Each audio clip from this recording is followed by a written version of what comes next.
A very good morning to everyone.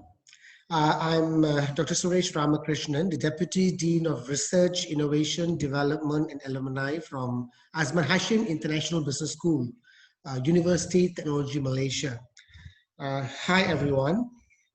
Today I would like to present a keynote speech on a very special topic on building corporate resilience in SMEs during the era of COVID-19. First of all, I would like to express my gratitude to the organizer for giving me a very wonderful opportunity to present a keynote speech in conjunction with virtual international multidisciplinary conference on sustainable practices for the year 2020. So let's go on this our topic today, looking into the corporate resilience in SMEs during the era of COVID-19. When we hear the word COVID, it's really scary. It's shaken the whole world, the entire global was shaken, and there are certain countries are still experiencing a very bad situation. Certain countries are picking up. But today our topic is more looking into how companies or corporates, looking into their sustainability during this era, or could be during this era or post-COVID, for example. So you can see that even the listed firms, the huge firms, also struggling. So just imagine the situation of the SMEs, and today my focus would be SMEs in Malaysia. All right. Okay. So before we go into more detail, looking into the corporate resilience, I would like to just glance through a little bit on the SMEs in Malaysia. So if you look into the SMEs, there are two categories, if you can see here. That is, one is the manufacturing sector and the other one is the service and other sectors. And for the manufacturing sector, if you see, SMEs are defined as firms with sales turnover not exceeding 50 million or a number of full-time employees not exceeding 200. That is for the manufacturing sector. Whereas for the service and other sectors, you can see SMEs are defined as firms with sales turnover not exceeding 20 million or number of full-time employees are not exceeding 75. So basically SMEs are very small. And even you can see the micro firms at the bottom, if you look into the pyramid, okay, where the employees might be even 5 or even below 5 and so forth. So looking into how these firms are actually sustaining in the market, knowing that SMEs is the backbone of the economy in majority of the countries. So even same goes to Malaysia. So let's see in terms of the performance of SMEs before we go into detail about the corporate resilience. As I told you that for Malaysia, SMEs is the backbone because the contribution of SMEs is really huge. Therefore, the government really focused on the performance of the segment. And you can see here, in terms of their contribution, first of all, you can see they constitute 98.5% or nearly 1 million of all business establishments. They support the huge, the listed and the big firms.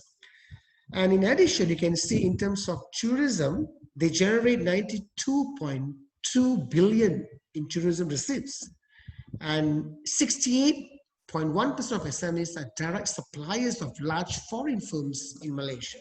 So they are just, they really support, the entire industries.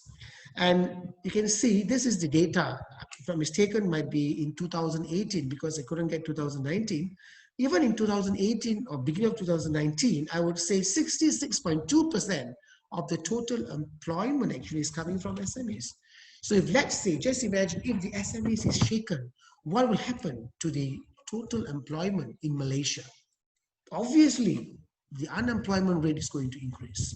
So this is a serious issue, right? So therefore, we have to focus on how to create the corporate resilience, among the SMEs in Malaysia.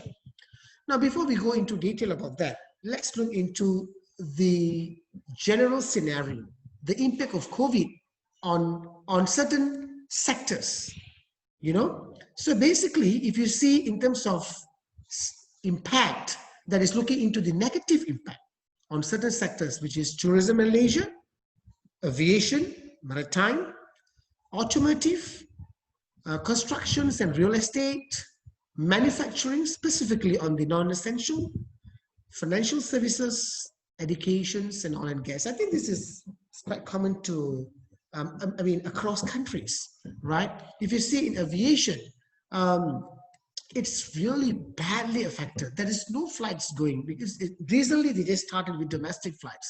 All the borders are closed. And looking into the situation, up to 75% salary cut in aviation, 40 to 75, and I would say some of them just lose their job. And obviously this affects the tourism, and recent report says that it takes 3 years, at least 3 years, to tourism to pick up, get back into a normal situation. And even the same thing in constructions, we could see that salary cuts up to 50%. And in terms of manufacturing, essential survived, but on the other hand, the non-essential did not. It's just picking up slowly, in roughly in June, July. And in terms of education industry, the private universities and colleges, they really struggles where students, the enrollment just dropped. And obviously these private universities, they are depending 100% on the students' fee. And in terms of financial services, obviously people have lost job. So, and the loan application has reduced. So all these things indirectly affects. But this is during the first 3 months and now slowly picking up. But however, all the banks are competing each other, to sell their loans because no one is applying for loans. And in terms of oil and gas, I think even before that, there's a downturn in the oil industry, and it's get worse now due to this COVID. And if you look into on the other side of it, that is looking into the positive impact of COVID on sectors in Malaysia, I think there are some like agriculture, e-commerce, ICT, personal healthcare, food processing and retails, and medical supply. Basically, these 6 industries, some or other, I wouldn't say that they pick up, but some of it really pick up really, really well, especially this e-commerce, ICT, they made a very good business. And, in terms of medical supply, personal healthcare, yes, obviously, it's because of COVID. So, you can see that a huge increase in the sales. But however, when you look into the pharmacies, those pharmacies in the shopping complexes, they are gone because no one is going to the shopping complex. So the sales drop badly.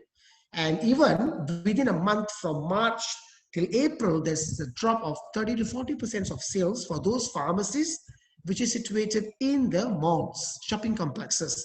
Whereas those pharmacies at the roadside, they survived and they made a very good business. So these are those things we can see those firms are picking up, those industries, sectors that are picking up. So for those companies, those companies who really diversify across sectors, and if they have, for example, certain sectors in the category of negatively impacted sectors and certain sectors in positive impacted sectors, so some or other they could survive due to a very good diversification, due to a very good portfolio management. But those who just have, their businesses within sectors which is negatively impacted, I think they're going through a very hard time, right? So obviously we can see SME sits in all these industries. So if they are in these industries which is negatively affected, then obviously they are actually going through a very bad time. So this is a time where they have to actually strengthen their resilience level, right, to maintain the sustainability in the market.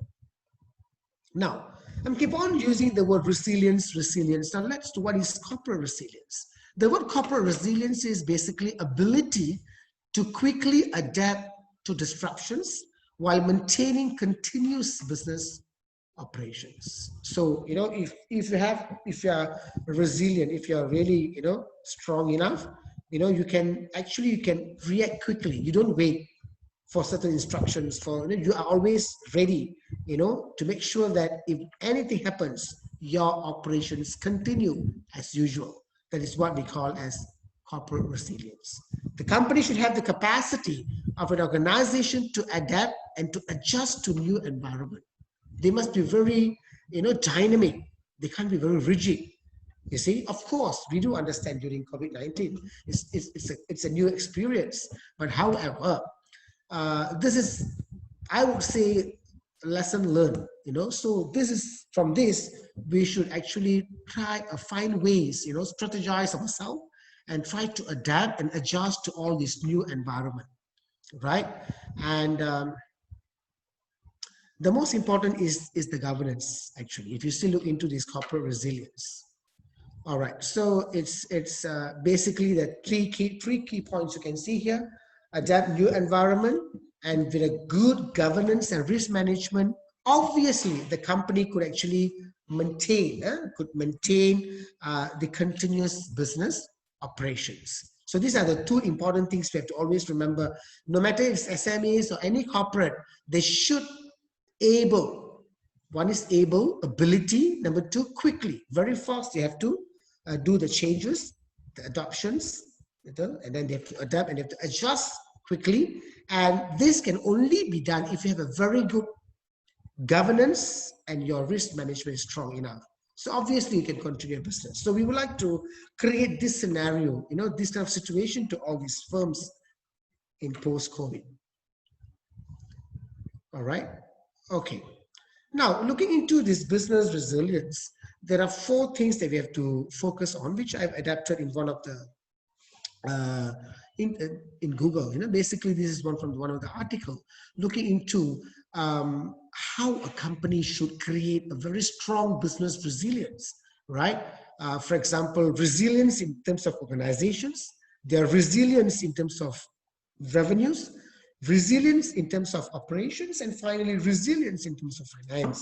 So if you have all these 4 types of resilience, so we hope that the company have a very good business resilience and they can just continue their business. That is our main issue, actually, how to continue the business and how to be sustainable in the market. That is the main issue today, what we will discuss today. Now, let's look one by one, okay?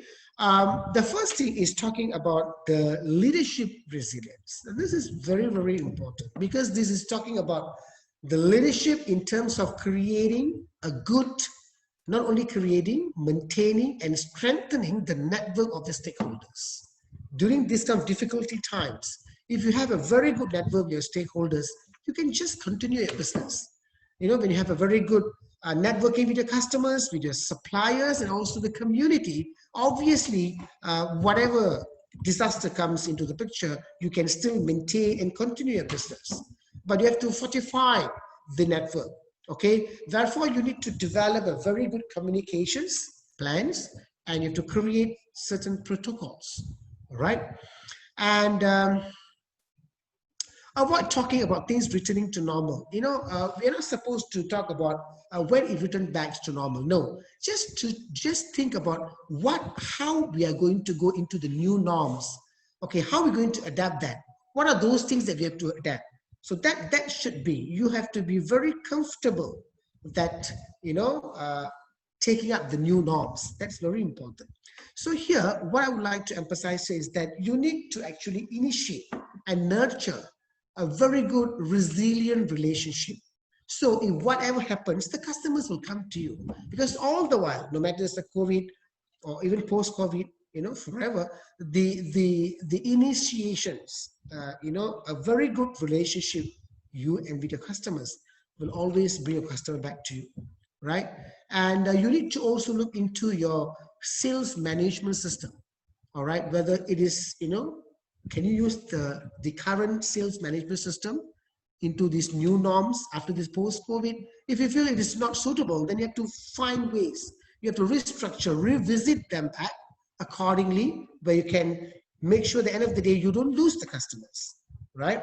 And again, you can actually look into the customer segmentations, the potential customers, in this post-COVID, where everything is going to go through, via digital, online. So you have to change the entire way of doing the business.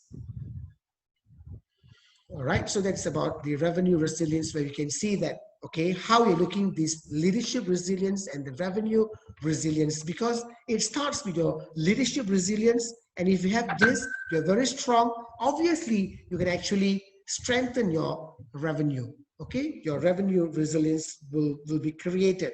You know why? Because the leadership resilience is very strong. So you can see these two is, they complement each other. So that's actually is very, very important. The leadership resilience starts and it goes through each and every aspect. And the other two types of resilience that I would like to emphasize here is that the organizational resilience and operational resilience. This is quite important, where this is a time where you can see from the government, from the private sector, everybody is looking into the upskilling. They're trying to upskill. They feel that whatever skills, owned by the employees is not enough. It is insufficient for the new norms after, for example, in the post-COVID. So therefore, the organizations, the SMEs have to find ways. This is the time where you have to strengthen your culture and reveal your hidden depths. So whatever skills you have, and if you feel you don't have the skill and you need the skills in order, for example, you want to embark into digitalization, then you have to go and upgrade your skills, right? And the company, from the company perspective, you have to make sure that you have to establish clear written guidelines and also create transparency. In the new norms, you have to come up with the new guidelines because no one knows it's something new, and it has to be very transparent. If not, you cannot sustain, right? And of course, there's another one. It states that create a written plan for cost cutting. Obviously, they will do that because this is a time where they have to find ways how to cut their costs. And on the other side, when you look into the operational resilience, what we can see is that again, you have to form task force and draw upon your well-maintained communication platforms. Communication is always the wealth of a company, right? It's very important. Communication is very broad. So you have to make sure that you have to create the task force. You have to establish a written protocol for communicating with the suppliers during, after, during COVID, post-COVID. Okay, you must come up with a new protocol, right? And on the other side, you also need to have this data security plan. That's very, very important because the minute you go into digitalizations, online, so I think data security is very important. And yeah, the other one is a very minor one, that is conduct a formal audit with manufacturing, service, logistics, just to maintain things to go on track. So it looks like all the four components is very important in order to create the business resilience. Now, you see, this is a very important section, that is financial resilience. It's very important, right? Because everybody is struggling because of this. There's no sales, so there is no continuous financing. Even though they get a loan, then it's very difficult for them to pay back, even though now Malaysia has introduced a moratorium period until end of September. But after October, what's going to happen? All the firms has to start pay all their monthly commitments and installments. So it's going to be totally new. And I wouldn't say that the economy is really growing at the moment because it's picking up slowly. But again, you can see that it takes some time, right? Because it's a big drop. So, but however, as I told you, that the positively affected sectors are picking up. Some rather, they are actually helping the growth of the economy, but it's a very, very slow. So to make sure that the resilience, for the financial resilience, there are a few things that the company, specifically SME, has to focus on. Okay, the first one is the credit lines with the suppliers when business is good. So slowly, I would say, if you compare to March, April, May, June, now it's July, it's almost 5 months. And you can see it's picking up slowly, and certain businesses picking up slowly. So obviously, even the supplier has to move on. So you need to try to get these credit lines, the credit facility, the trade facility from the suppliers, because it's quite difficult for you to get from the bank at this moment. Even the bank is willing to give, but I think the risk is there. So therefore, you have to make sure that, that's the reason why I keep on saying that you need to have a very good networking with the stakeholders, where they are the ones going to support your business anyway, end of the day.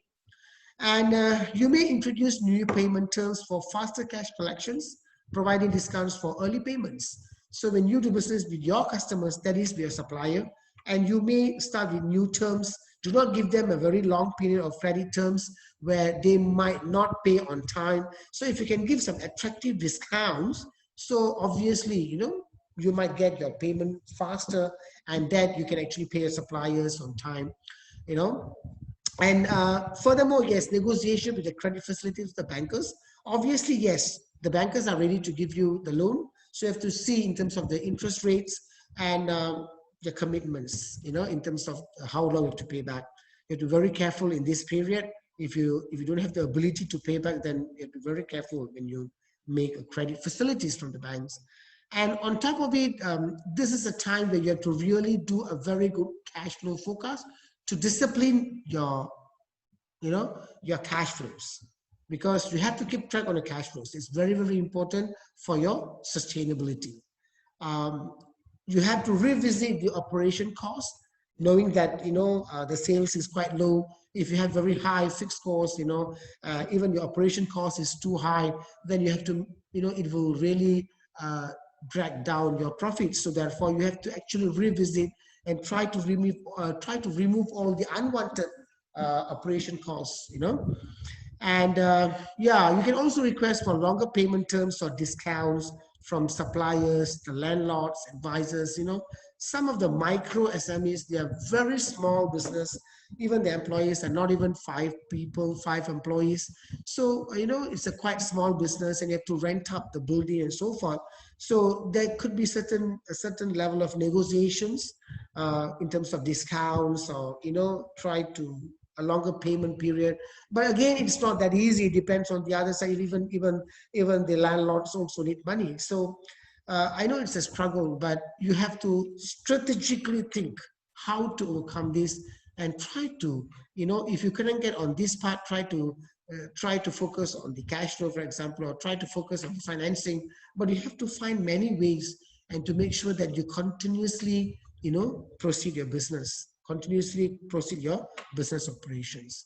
I would like to share with you, these are those, the government efforts, the Malaysian government efforts basically to facilitate, to support the SMEs in Malaysia, where they create so-called the Prihatin economy stimulus packages. It's a lot actually, which I can't be going one by one. If you can just Google this, and you can just see a lot of facilities support. I would say I would use great support of the Malaysian government to the SMEs. If not, I think the SMEs will definitely disappear. Some of them could pick up because they are in the positively affected firms, so they are fine. For those in negatively affected firms, that they really they suffer, right? So these are those stimulus packages offered by the government. I would like also attract your attention to this, where I think this is the direction. Not only, even before COVID, we were looking into it, in terms of the SMEs, the small medium enterprise. It's a time for them to go into the digital era, no longer using the traditional method, because you can see that a lot of issues, even I've listed here, in terms of the supply chain movement. There's a lot of interruptions in supply chain, delays in the business processes. They have limited access to tools that engage their stakeholders. Sometimes there are a lot of constraints in conducting non-cash transactions, and sometimes they try to manage a very high volume workforce. So all these problems, actually, if you see with the entrance of digitalization, you can see that, it changed the entire situations, and it really, improvise the performance of SMEs. Malaysian government is very serious on this thing, even before the COVID, I would say. You can see that, but before that, and even during the COVID, there are some efforts, very positive efforts has been taken. For example, here I've listed that digital vs COVID movement momentum to support the SMEs with their business continuity during the post-MCO era by Malaysia, where the Digital Economy Corporation, MDEC, has introduced the SMA Digital Quick Wins. So actually, it's a new effort, where they wanted those SMEs to undertake and try to, use digital into their business, right? This is just to share with you a very quick survey done by the Asia Pacific, that is the CP Australia, and but not many involved in this survey. If you can see in Malaysia, according to this survey, they say that it's actually in a good shape.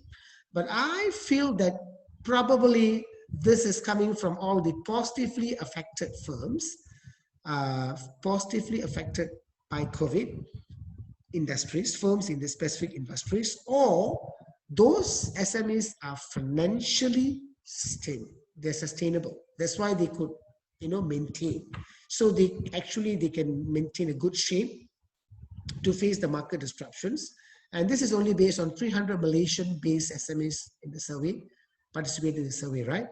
Malaysia's small business reported both reasonably strong finances and use of digital technology in 2009, making them well placed to manage through the COVID-19 crisis, and some of them recovered fairly quickly.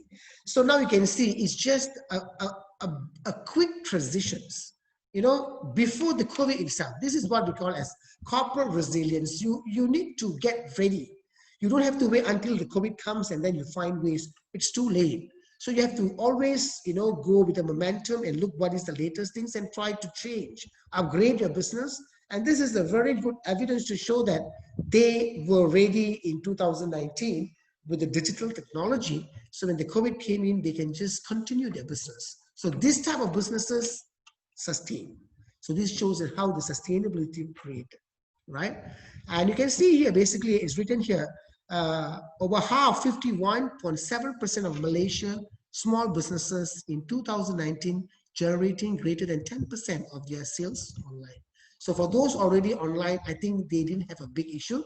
But however, the only problem is on their customer side.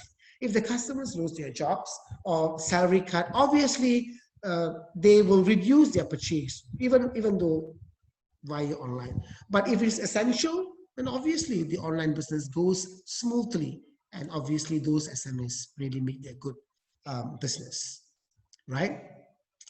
So I think we came to the conclusion into this, our topic today on corporate resilience. I would like to just pick up certain points which all the SMEs in Malaysia, preferably not only Malaysia, I think all SMEs in all over the country could focus on these points. Number one is keep an open eye to any opportunities that may emerge in the recovery. Do not only focus on your current business. You have to try to think, you try to diversify your business into certain fast growing industries. You need to look into it and just find, is there any opportunities? Be always ready. Okay, you need to develop and implement a recovery plan. This is very important, what we call in the risk management, the mitigation part. You have to always must have a recovery plan and learn about the industry trends and emerging technologies. All right. And at the same time, as I told you, that you need to capitalize on your existing pool of loyal customers. The word loyal customers, I would say, is a wealth of your business. So you need to always maintain, fortify a very good networking with all these, your customers, one of your stakeholders, I would say. And you need to also utilize technology and online sales to make changing consumer behavior. You can see that it's a big transitions where customers are going online. Everything is online. Even in the university, we are also doing online. Even today, we're doing online. Everything is online. So basically, there should be a big change, a paradigm change, where you have to think that this is the new norms and everything should be online. So you have to try to upgrade yourself, upgrade your facilities, and try to go online, right? Always focus on improving cash flows. It's very important, and your financial health to maintain your sustainability, okay? To maintain your financial sustainability, or as a broader vision, to maintain your corporate sustainability in the market. And always try to seek professional advice from time to time, because the world is changing tremendously in a very fast, And remember that upskilling becomes a very important issue at this moment. You need to always try to increase your talent, and upskilling your talent. The talent development becomes a very important for each and every organizations, because you can't be just continuing your life in the organization with your existing talents. It might be not valid. You need to always upgrade. And I think I've already highlighted about the portfolio diversification, how important for you to diversify, which is basically on the negatively correlated industries, to always have a backup. And not forgetting the utilization of digital. Even the banking industries are already there. You can see that. So I think slowly all the non-financial also need to come into it. And I think the whole world is going to change into digital. So I feel that these 9 strong points would really facilitate the SMEs, and facilitate them to perform better, to be more resilient, and to sustain, in terms of financial, or generally as a corporate, to sustain in the market forever and try to contribute to the growth of the economy of any countries. So I think, ladies and gentlemen, I hope I've shared with you some points, some new thoughts, on this topic, how to be resilient. And I feel that this is a very important topic at this point in time. And I just picked up SMEs because it's one of the interesting sections or sample, which we feel that these companies need this badly, all these kind of informations. So that's all from me, and I would like to thank you again. I would like to thank the organizer for giving me this golden opportunity to share all my views with all of you. And that's all for today, and I hope you will enjoy this conference. Thank you.